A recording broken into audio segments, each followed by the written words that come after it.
لا يزال الخير حيا لا يزال إن في الدنيا بشر بعد الانبیاء ابو بکر صدیق انبیاء علیہ السلام کے بعد اس کائنات میں سب سے جو افضل ہیں وہ سیدنا ابو بکر صدیق رضی اللہ تعالیٰ عنہ۔ پھر حضرت عمر رضی اللہ تعالیٰ عنہ نے فرمایا کہ تم ابو بکر کو کیوں تکلیف دیتے ہو؟ تم ابو بکر کو یعنی یہ جو تم نے معاف نہیں کیا بعد میں، اس سے ابو بکر صدیق کو دلی تکلیف ہوئی، تم ابو بکر کو تکلیف دیتے ہو۔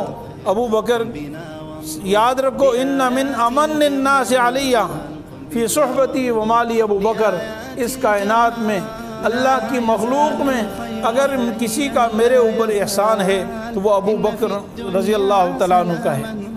اس کائنات میں سب سے زیادہ احسان میرے اوپر حضرت ابو بکر صدیق کا ہے، انہوں نے میرا ساتھ بھی دیا اور مجھ پر اپنا سارا مال بھی خرچ کیا۔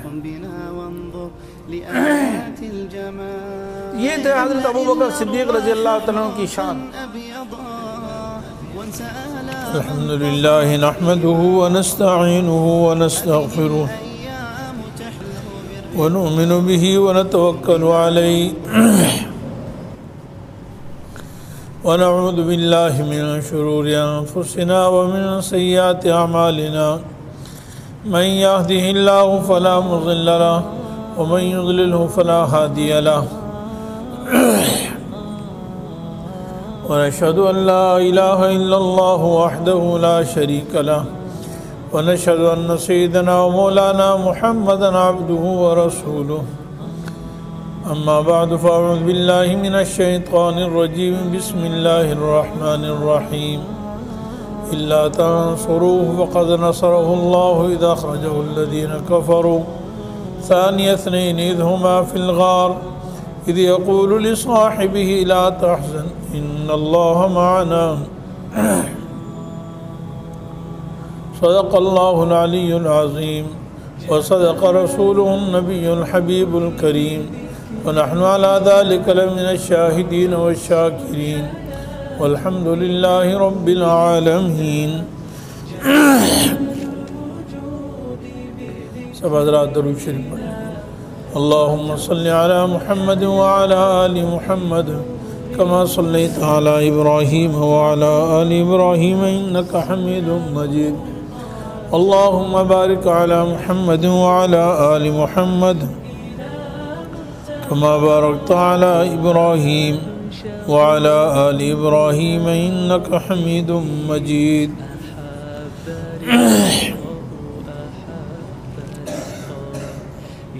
سب تعریفیں اللہ جل جلالہ کے لیے ہیں۔ اللہ جل جلالہ ساری کائنات کے خالق ہیں، مالک ہیں، اکیلے ہی ساری کائنات کو بنایا اور ساری کائنات کا نظام چلا رہے ہیں۔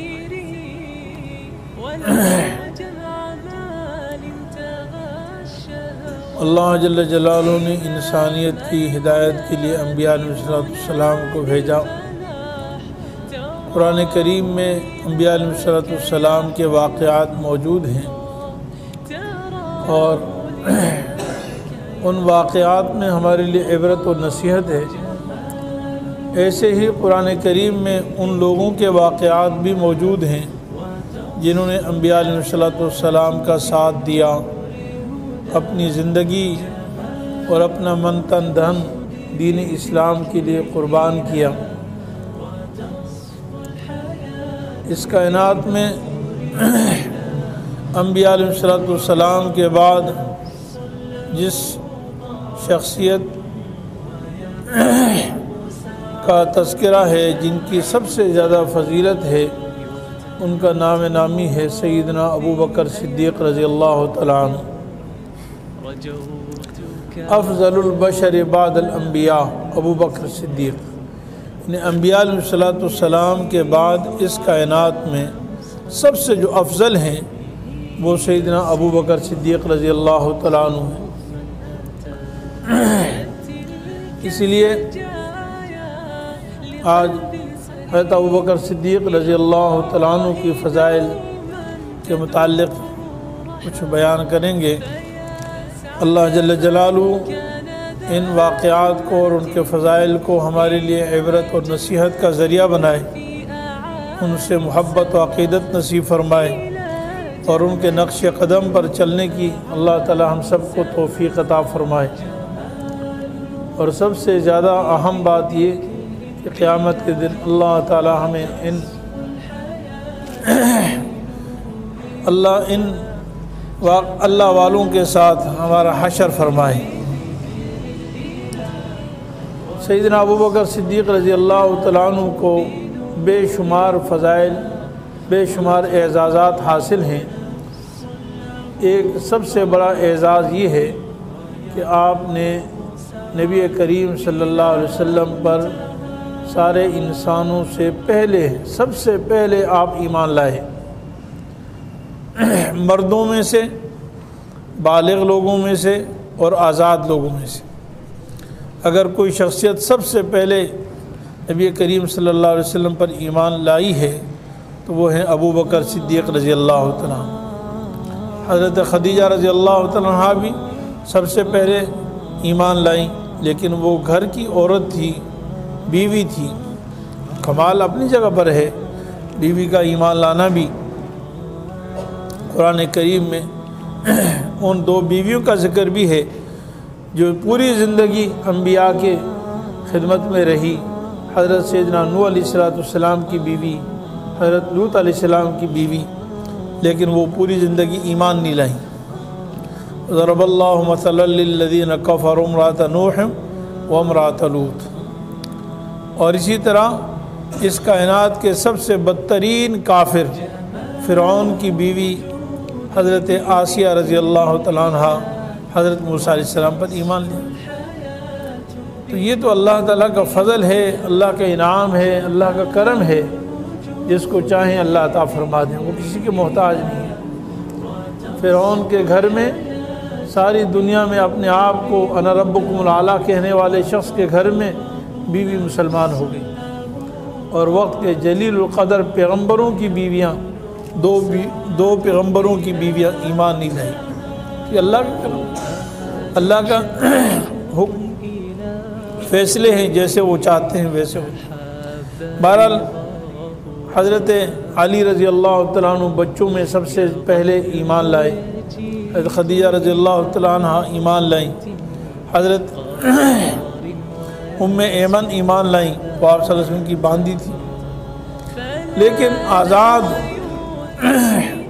مردوں میں سے، آزاد لوگوں میں سے سب سے پہلے ایمان لانے والے حضرت سیدنا ابوبکر صدیق رضی اللہ تعالیٰ عنہ۔ اس لیے اللہ تعالیٰ نے ابوبکر صدیق رضی اللہ تعالیٰ عنہ کو بہت اونچا مقام عطا فرمایا۔ قرآن کریم کی کئی آیات اور قرآن کریم کی کئی صورتیں حضرت ابوبکر صدیق رضی اللہ تعالیٰ عنہ کی شان میں نازل ہوئی۔ سورۃ اللیل قرآن کریم کی ایک چھوٹی صورت ہے، واللیل اذا یغشی والنہار اذا تجلی وما خلق الذکر والانثی ان سعیکم لشتی فاما من اعطی واتقی وصدق بالحسنی فسنیسرہ للعسری۔ اللہ تعالیٰ نے یہاں کئی قسمیں کھائی ہیں، اور اس کے بعد فرمایا کہ وہ شخص جو اللہ کے نام پر دیتا ہے اور تقوی والی زندگی اختیار کرتا ہے اور جنت کی تصدیق کرتا ہے، نیکی کی بات کی تصدیق کرتا ہے، شریعت مطہرہ کو دل و جان سے تسلیم کرتا ہے، تو ہم اس کو جنت کا راستہ آسان بنا دیتے ہیں۔ اور جو شخص جھٹلائے اور بخل سے کام لے اور شریعت مطہرہ کی تکذیب کرے تو اس کو ہم جہنم کا راستہ آسان بنا دیتے ہیں۔ علماء فرماتے ہیں اس میں جو تصدیق کرنے والا ہے، ماننے والا ہے، اللہ کے راستے میں خرچ کرنے والا ہے، یہ اس میں حضرت سیدنا ابوبکر صدیق رضی اللہ تعالیٰ عنہ کے فضائل کا ذکر ہے۔ پھر اسی صورت کے آخر میں اللہ تعالیٰ فرماتے ہیں وَسَيُجَنَّبُهَا الْأَتْقَى الَّذِي يُؤْتِي مَالَهُ يَتَزَكَّى، کہ جہنم سے بچے گا اور جہنم سے دور رہے گا وہ شخص، وہ متقی، سب سے زیادہ پرہیزگار، جو اللہ کی رضا کے لیے خرچ کرتا ہے، یؤتی مالہ، اپنا مال خرچ کرتا ہے اللہ کے لیے تاکہ اس کا دل صاف ہو جائے، دل کو تزکیہ حاصل ہو جائے، دل سے مال کی محبت، غیر اللہ کی محبت نکل جائے۔ وما لأحد عنده من نعمت تجزا، اور کسی کا اس پر کوئی احسان نہیں ہے جس کے بدلے میں وہ خرچ کرتا ہے، بغیر احسان کے وہ اللہ کے لیے خرچ کرتا ہے۔ اس کی تفسیر میں بھی مفسرین فرماتے ہیں کہ یہ حضرت سیدنا ابو بکر صدیق رضی اللہ عنہ کی شان میں بیان ہوا ہے۔ بعض منافقین ہر زمانے میں جس طرح اللہ والوں پر لوگ اعتراضات کرتے ہیں، تو بعض منافقین ابو بکر صدیق رضی اللہ تعالیٰ عنہ پر بھی اس طرح کے اعتراضات کرتے تھے کہ جی یہ ریاکاری کے لیے، دکھلاوے کے لیے خرچ کرتے ہیں، نام و نمود کے لیے خرچ کرتے ہیں۔ تو اللہ رب العالمین نے قرآن کریم میں ان کی شان بیان فرمائی کہ ابو بکر صدیق خالص اللہ کے لیے خرچ کرتے ہیں، کسی نعمت کے، کسی احسان کے بدلے میں نہیں، بلکہ اللہ کو راضی کرنے کے لیے خرچ کرتے ہیں۔ اور فرمایا کہ کل قیامت کے دن اللہ رب العالمین بھی ابو بکر صدیق کو اتنا دیں گے کہ ابو بکر صدیق بھی راضی ہو جائیں گے۔ میرے عزیز بھائیو، یہ دو انعامات ہیں۔ ایک تو امام الانبیاء صلی اللہ علیہ وسلم کے لیے اللہ تعالیٰ نے فرمایا وَلَسَوْفَ يُعْطِيكَ رَبُّكَ فَتَرْضَىٰ، اللہ تعالیٰ آپ کو اتنا کل دے گا انشاءاللہ قیامت کے دن کہ آپ راضی ہو جائیں گے۔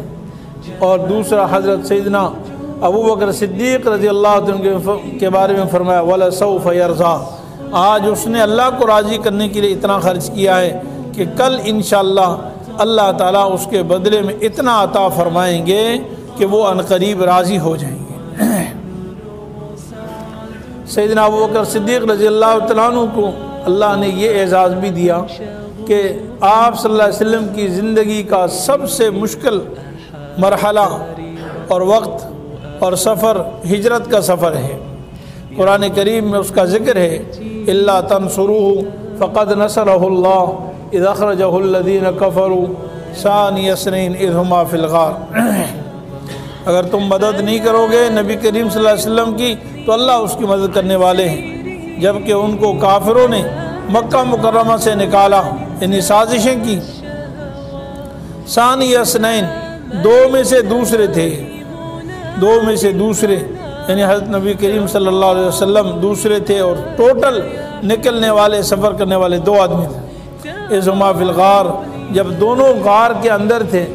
اذ یقول لصاحبہ، جب کہ وہ نبی صلی اللہ علیہ وسلم اپنے صاحب سے، اپنے ساتھی سے، اپنے صحابی سے کہہ رہے تھے لا تحزن ان اللہ معنا، آپ گھبرائیں نہیں، غم نہ کھائیں، بے شک اللہ تعالی ہمارے ساتھ ہے۔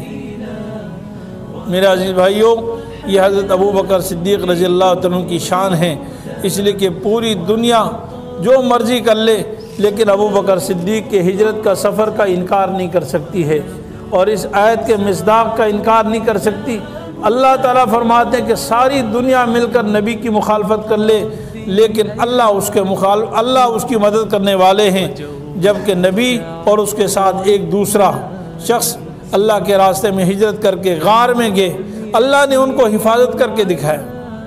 یعنی یہ نبوت کا مقام ہے اور دوسرا صدیق کا مقام ہے۔ اللہ تعالیٰ نے یہ اعزاز حضرت ابو بکر صدیق رضی اللہ عنہ کو عطا فرمایا۔ اور صحابی کا لفظ یہاں اذ قال لصاحبہ، اپنے ساتھی سے کہا۔ صحابی، صاحب عربی میں ساتھ رہنے والے کو کہتے ہیں۔ یہاں پر پوری امت کا اتفاق ہے اور اس میں کوئی دو رائے دنیا کا کوئی شخص ثابت نہیں کر سکتا کہ یہاں صاحب سے مراد سیدنا ابو بکر صدیق ہیں۔ حضرت ابو بکر صدیق رضی اللہ عنہ کا صحابی ہونا قرآن کریم کی نص سے ثابت ہے، اس لیے پوری امت کا اتفاق ہے کہ اگر کوئی شخص حضرت ابو بکر صدیق رضی اللہ تعالیٰ عنہ کے صحابی ہونے کا انکار کرتا ہے تو وہ قرآن کا انکار ہے، اور جو شخص قرآن کا انکار کرتا ہے اس کا اسلام سے کوئی تعلق نہیں، وہ دائرہ اسلام سے خارج ہے۔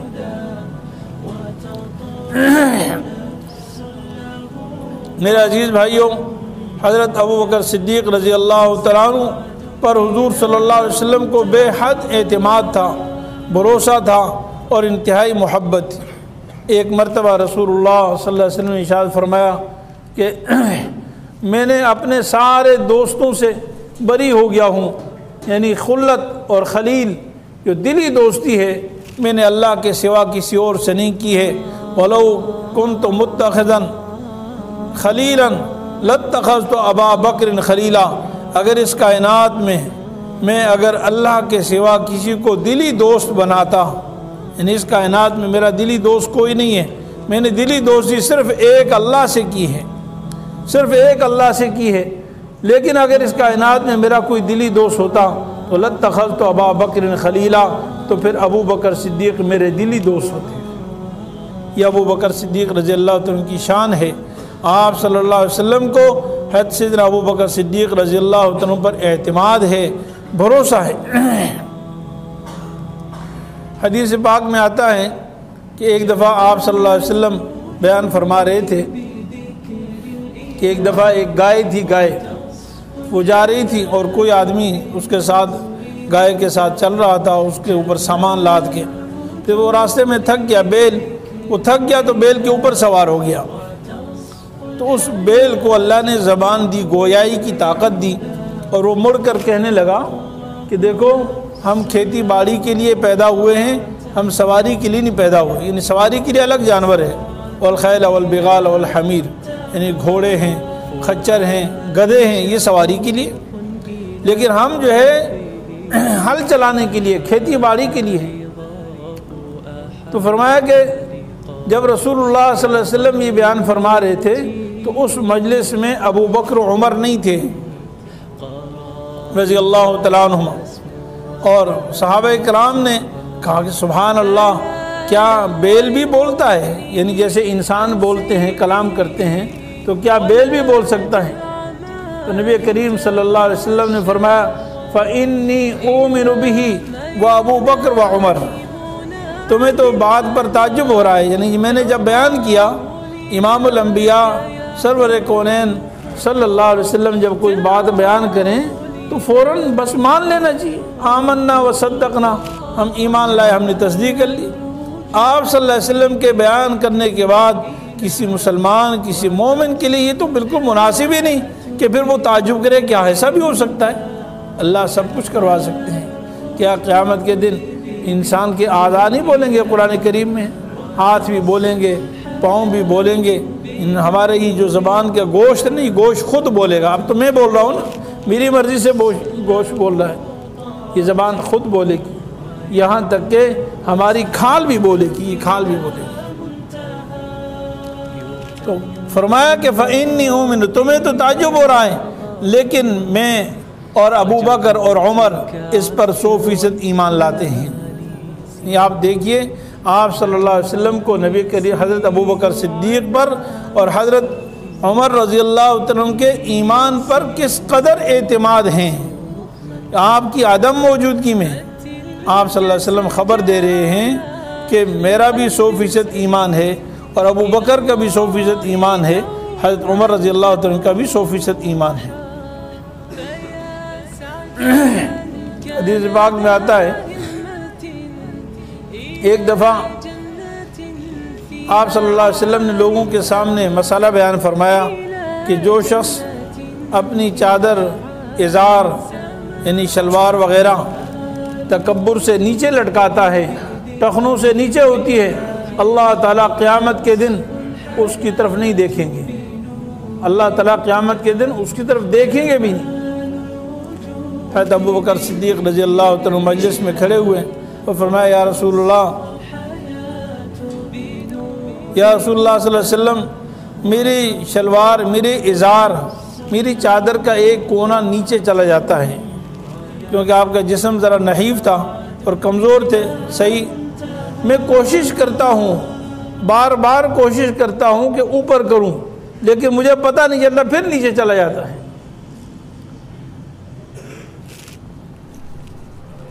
نبی کریم صلی اللہ علیہ وسلم نے ارشاد فرمایا یا ابا بکر انک لست تصنع خیلا، ابو بکر میں شہادت دیتا ہوں، میں پیغمبر خدا تمہارے بارے میں اطمینان تمہیں دلا رہا ہوں کہ آپ کی جو شلوار نیچے ہوتی ہے وہ تکبر کی بنیاد پر نہیں ہوتی ہے۔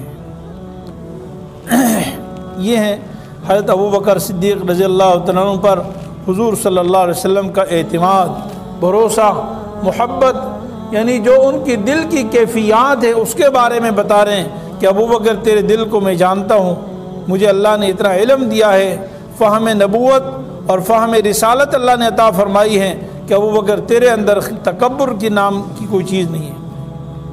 یہی وجہ ہے کہ آپ صلی اللہ علیہ وسلم نے زندگی میں 20 بار ابوبکر کا نام لے کر جنت کی بشارت دی، 20 بار، لیکن آپ عجز و تواضع کے پیکر تھے اور ہمیشہ ڈرا کرتے تھے کہ نہ جانے ابوبکر کے ساتھ کیا حال ہو۔ جس ابوبکر پر نبی کریم صلی اللہ علیہ وسلم پوری زندگی فخر فرما رہے ہیں، ابوبکر کے عزت فرما رہے ہیں، ان کا حال یہ ہے۔ حدیث میں آتا ہے ایک دفعہ نبی کریم صلی اللہ علیہ وسلم کسی مصالحت وغیرہ کے لیے قباء، مسجد قباء جہاں وہاں گئے، اور وہاں سے آنے میں ذرا تاخیر ہو گئی، مطلب کسی معاملے کے لیے گئے تھے تو مسجد نبوی میں نہیں تھے موجود۔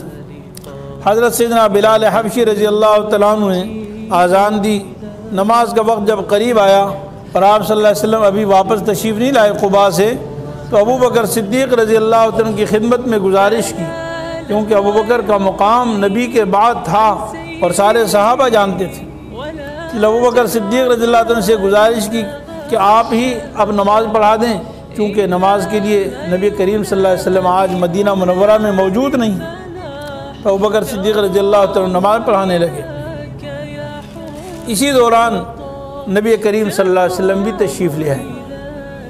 جب حضور صلی اللہ علیہ وسلم تشریف لائے تو صحابہ کرام نے ہاتھ کو ہاتھ پہ مارا یوں تاکہ متوجہ ہو جائیں ابوبکر صدیق، اور ان کو پتہ چل جائے کہ رسول اللہ صلی اللہ علیہ وسلم تشریف لے آئے ہیں، کیونکہ ایسا تو ممکن نہیں کہ رسول اللہ صلی اللہ علیہ وسلم امام الانبیاء پیچھے ہوں، ساری کائنات کے سردار پیچھے ہوں اور صحابی رسول آگے ہوں، ایسا کیسے ہو سکتا ہے؟ اور صحابہ کے لیے کیسے برداشت ہے؟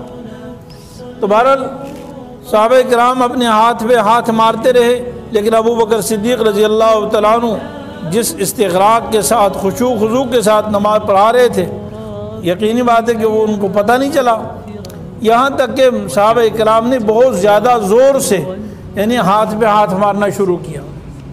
پر ابوبکر حضرت نبی کریم صلی اللہ علیہ وسلم صفوں کو چیرتے ہوئے صحابہ کرام بھی راستے دیتے گئے، آپ صلی اللہ علیہ وسلم آگے پہنچے۔ جب پہلی صف میں پہنچے تو آپ صلی اللہ علیہ وسلم نے ابوبکر صدیق سے فرمایا کہ بھائی نماز پڑھاتے رہو، کھڑے ہو جاؤ، میری طرف سے اجازت ہے۔ حضرت ابوبکر صدیق بھی پھر سمجھ چکے تھے کہ نبی کریم صلی اللہ علیہ وسلم تشریف لے آئے، لیکن حضرت ابوبکر صدیق رضی اللہ عنہ نے نماز کے دوران یوں کوئی اشارہ کیا اور فوراً پیچھے ہٹ گئے، نماز نہیں پڑھائی، پیچھے ہٹ گئے۔ نبی کریم صلی اللہ علیہ وسلم مصلی پہ تشریف لائے، یعنی نماز کے دوران جو ہے امام چینج ہو گیا۔ وہاں تک تو نماز ابوبکر صدیق نے پڑھائی تھی، اس سے آگے حضرت جناب نبی کریم صلی اللہ علیہ وسلم نے نماز پڑھائی، اور اس طرح نماز مکمل ہوئی۔ نماز مکمل ہونے کے بعد جو بات میں کہنا چاہتا ہوں وہ یہ کہ نبی کریم صلی اللہ علیہ وسلم نے سیدنا ابوبکر صدیق سے کہا کہ ابوبکر، جب میں نے تمہیں کہہ دیا تھا کہ نماز پڑھاؤ تو میرے کہنے کے بعد پھر آپ کیوں پیچھے ہٹے؟ آپ نے نماز مکمل کیوں نہیں کی؟ تو ابوبکر صدیق فرماتے ہیں، یہ نہیں کہتے کہ میں یا اپنا نام لے کر، پر اپنے باپ کا نام لیتے ہیں۔ ابو قحافہ کے بیٹے کی کیا جرت ہے کہ وہ امام الانبیاء کے سامنے کھڑا ہو جائے؟ ابو قحافہ کے بیٹے کی کیا جرت ہے کہ وہ امام الانبیاء کے سامنے کھڑا ہو جائے؟ میں نہیں کھڑا ہو سکتا، اس لیے میں آپ کے سامنے کھڑا نہیں ہو سکتا تھا، آپ ہی کا حق ہے کہ آپ امامت کروائیں۔ حدیث پاک میں آتا ہے حضرت ابوبکر صدیق اور حضرت عمر رضی اللہ عنہ کی ایک دفعہ آپس میں تھوڑی سی ناراضگی ہو گئی، کسی بات پر ہو گئی ہوگی، تو ابوبکر صدیق رضی اللہ عنہ نے معافی مانگی کہ مجھ سے غلطی ہو گئی، میں نے تمہیں زیادہ ڈانٹ دیا ہے، اور حضرت عمر رضی اللہ عنہ نے انہیں معاف نہیں کیا، فرمایا نہیں میں نہیں معاف کرتا۔ صحابہ کرام سے غلطیاں ہوتی تھی، وہ بھی بڑی عجیب، اس میں بھی بڑی عبرت کی باتیں ہوتی تھیں۔ اب غلطی تو انسان نے ہو گئی، لیکن اب اس قدر فکر ہے ایک دوسرے کے بارے میں معافی تلافی کی کہ مرنے سے پہلے معافی بھی ہو جائے۔ حضرت عمر سے فرمایا کہ تم مجھے معاف کر دو، میری غلطی ہے۔ حضرت عمر رضی اللہ عنہ اس وقت غصے میں تھے، اس لیے انہوں نے کہا کہ میں تو نہیں معاف کرتا۔ تو ابو بکر صدیق رضی اللہ تعالیٰ عنہ کو اس قدر یعنی پریشانی ہوئی کہ وہاں سے سیدھا دربار نبوت میں چلے گئے اور جا کر رسول اللہ صلی اللہ علیہ وسلم کے سامنے شکایت کر دی۔ شکایت یہ کی کہ یا رسول اللہ، میری اور عمر رضی اللہ عنہ کی آپس میں گفتگو ہوئی اور غلطی بھی میری ہے۔ فرمایا غلطی بھی میری ہے، میں ان سے معافی مانگ رہا ہوں اور وہ مجھے معاف نہیں کر رہے، خدا را آپ میری سفارش کر دیں کہ وہ مجھے معاف کر دیں۔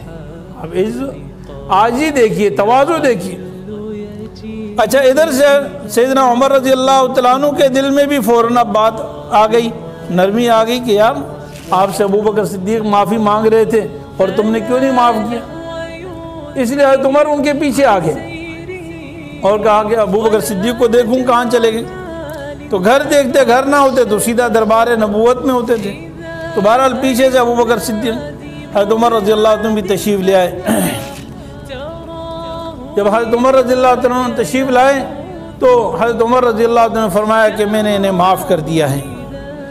حضرت ابو بکر صدیق بار بار فرما رہے ہیں یا رسول اللہ غلطی میری ہے، غلطی عمر کی نہیں ہے۔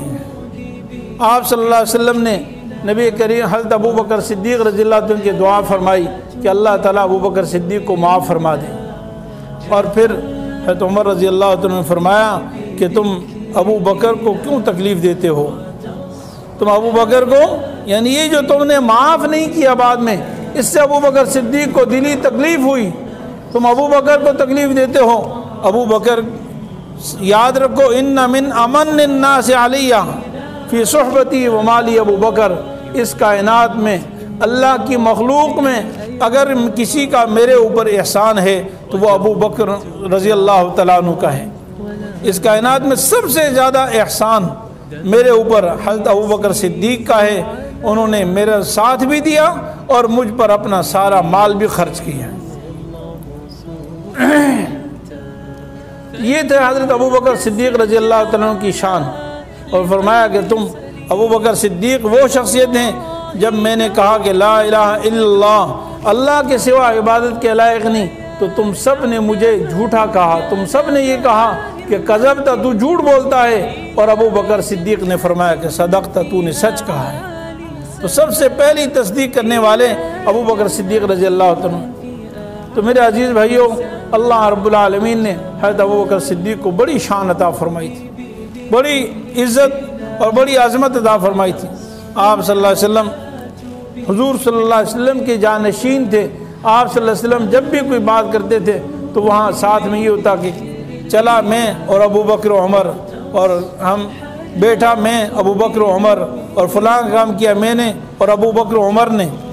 صحابہ کرام میں حضرت ابو الدرداء، حضرت سیدنا ابو الدرداء رضی اللہ عنہ فرماتے ہیں کہ ایک دفعہ ہم راستے پہ چل رہے تھے، میں آگے چل رہا تھا اور ابو بکر میرے پیچھے تھے۔ آپ صلی اللہ علیہ وسلم نے اچانک دیکھا اور فرمایا کہ تم کس کے آگے چل رہے ہو؟ تمہیں پتہ ہے کہ یہ کون ہے؟ ابو بکر اللہ کی مخلوق میں انبیاء کے بعد سب سے افضل انسان ابو بکر ہیں، تم ابو بکر کے آگے مت چلو۔ تو ابو بکر رضی اللہ عنہ، حضرت ابو الدرداء رضی اللہ عنہ فرماتے ہیں کہ میں پیچھے ہٹ گیا اور ابو بکر صدیق رضی اللہ عنہ کو آگے کیا۔ حضرت ابو الدرداء ایک اور صحابی ہیں، حضرت عمر ابن عاص رضی اللہ عنہ غالباً نام ہے، فرماتے ہیں کہ ایک دفعہ میں نے آپ صلی اللہ علیہ وسلم سے خود پوچھا یا رسول اللہ کی مخلوق میں سب سے زیادہ محبت آپ کو کس سے ہے؟ تو رسول اللہ صلی اللہ علیہ وسلم فرمایا عائشہ سے۔ پھر میں نے کہا کہ من الرجال، مردوں میں کس سے؟ فرمایا کہ ثم ابوہا، پھر دوسرے نمبر پر عائشہ کے بعد مجھے سب سے زیادہ محبت ابو بکر صدیق سے، عائشہ کے باپ سے ہے۔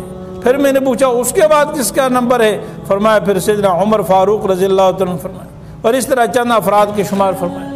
تو اللہ رب العالمین نے ابو بکر صدیق رضی اللہ عنہ کو بڑی شان عطا فرمائی تھی، بڑی عظمت عطا فرمائی تھی، اور میرے عزیز بھائیو یہ سب کچھ دین کی برکت سے عطا فرمائی تھی، اتباع سنت سے عطا فرمائی تھی، قرآن کو سینے سے لگانے کی وجہ سے عطا فرمائی تھی۔ نبی کریم صلی اللہ علیہ وسلم کے دین کے لیے قربانی دینے کی وجہ سے عطا فرمائی تھی۔ میرے عزیز بھائیوں، اگر ہم اپنے ان اکابر کے نام لیوا ہیں اور ان کے نام پر ہم آج فخر کرتے ہیں تو اس کا ایک طریقہ، واحد طریقہ ہے، وہ یہ کہ آج ہم دین اسلام کے ساتھ ہوں، اپنے معاملات، اپنی عبادات، اپنے عقائد، اپنی معاشرت، اپنے اخلاق، اپنی سیاست و حکومت، اپنا رہن سہن، سب کچھ قرآن و سنت کے مطابق بنا لیں تو انشاءاللہ دنیا میں بھی ہم ان کے ساتھ ہیں اور کل قیامت کے دن بھی انہی کے ساتھ ہمارا حشر ہوگا۔ لیکن کتنے افسوس کی بات یہ ہوگی کہ آج ہم ان کے نام لیوا تو ہوں اور ان کے ناموں پر جھوم بھی جاتے ہوں اور خوش بھی ہوتے ہوں، فخر بھی کرتے ہوں، لیکن ہمارے اخلاق، ہمارے کرتوت، ہمارا رہن سہن، ہماری زندگی، ہماری سوچ، ہمارے نظریات وہ کسی اور کے مطابق ہوں اور کل ہمارا حشر کسی اور کے ساتھ ہو۔ کتنا افسوس کی بات ہو، کتنے افسوس کی بات ہوگی کہ حشر کسی اور کے ساتھ ہو رہا ہے۔ اس سے زیادہ رسوائی اور اس سے زیادہ ذلت کیا ہوگی؟